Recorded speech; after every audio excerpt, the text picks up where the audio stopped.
വിശുദ്ധ ലൂക്ക എഴുതിയ സുവിശേഷത്തിൽ നിന്നും 24 അധ്യായം 1 മുതൽ 12 വരെ ഉള്ള വാക്യങ്ങൾ. അവർ തയ്യാറാക്കി വച്ചിരുന്ന സുഗന്ധദ്രവ്യങ്ങളുമായി ആഴ്ചയുടെ ആദ്യ ദിവസം അതിരാവിലെ കല്ലറയുടെ അടുത്തേക്ക് പോയി. കല്ലറയിൽ നിന്നുകല്ല് ഉരുട്ടി മാറ്റിയിരിക്കുന്നതായി അവർ കണ്ടു. അവർ അകത്തുകടന്നു നോക്കിയപ്പോൾ കർത്താവായ യേശുവിന്റെ ശരീരം കണ്ടില്ല. ഇതിനെക്കുറിച്ച് അമ്പരന്ന് നിൽക്കവേ 2 പേർ തിളങ്ങുന്ന വസ്ത്രങ്ങൾ ധരിച്ച് അവർക്ക് പ്രത്യക്ഷപ്പെട്ടു. അവർ ഭയപ്പെട്ട് മുഖം കുനിച്ചു. അപ്പോൾ അവർ അവരോട് പറഞ്ഞു, ജീവിച്ചിരിക്കുന്നവനെ നിങ്ങൾ മരിച്ചവരുടെ ഇടയിൽ അന്വേഷിക്കുന്നത് എന്തിന്?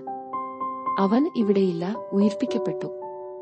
മനുഷ്യപുത്രന് പാപികളുടെ കയ്യിൽ ഏൽപ്പിക്കപ്പെടുകയും ക്രൂശിക്കപ്പെടുകയും 3-ാം ദിവസം ഉയിർത്തെഴുന്നേൽക്കുകയും ചെയ്യേണ്ടിയിരിക്കുന്നു എന്നു താന് ഗലീലയിൽ ആയിരുന്നപ്പോൾ തന്നെ അവൻ നിങ്ങളോട് പറഞ്ഞത് ഓർമ്മിക്കുവിന്. അപ്പോൾ അവർ അവന്റെ വാക്കുകൾ ഓർമ്മിച്ചു. കല്ലറയ്ക്കൽ നിന്നു തിരിച്ചുവന്ന് അവർ ഇതെല്ലാം 11 പേരെയും മറ്റെല്ലാവരെയും അറിയിച്ചു.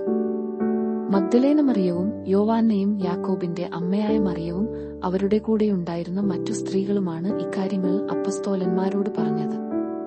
അവർക്കാകട്ടെ ഈ വാക്കുകൾ കെട്ടുകഥ പോലെയേ തോന്നിയുള്ളൂ. അവരെ വിശ്വസിച്ചില്ല.